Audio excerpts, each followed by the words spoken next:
Why Scotland and Ireland? Why compare those two? Why not Scotland and Wales, or Ireland and England? Well, we will be looking at Wales with Fettle, and that will be a really complementary bit of work, which we can maybe talk about towards the end of our conversation. But in terms of Scotland and Northern Ireland, they make for very good comparators because they've both been through some very similar structural changes in recent years, whilst at the same time being very different in terms of the social and economic and political context, as you can imagine.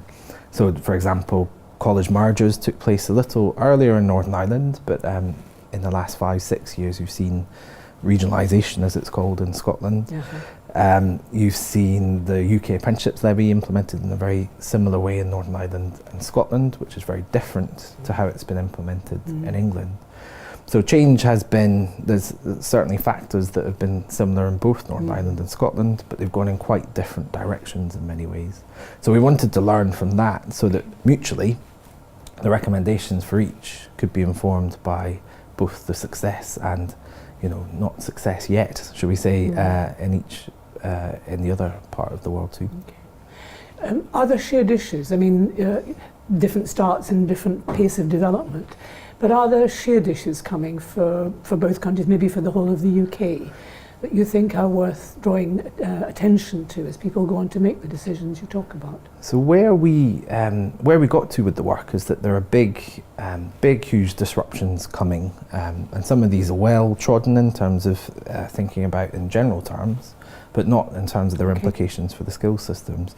So firstly, automation, technological change, sometimes it's called the fourth industrial revolution, excitably sometimes, but that will bring huge change to both Northern Ireland and Scotland. So we find that almost half of jobs in both, so 46% in Scotland, 49% in Northern Ireland, have a high potential for change due to automation and technological change. And where you have disruption, you need a skills system ready to prepare and ready to respond to help people through that disruption. Secondly, aging, should I say. So demographic change hits both Northern Ireland and Scotland pretty much from here on for the next 10, 20 years or so. And it will see far greater numbers of older people. So I think in Northern Ireland it moves from 26 pensioners to 35 pensioners per 100 workers. So big change over this next 20 years. Similar in Scotland, slightly. We start from a higher base.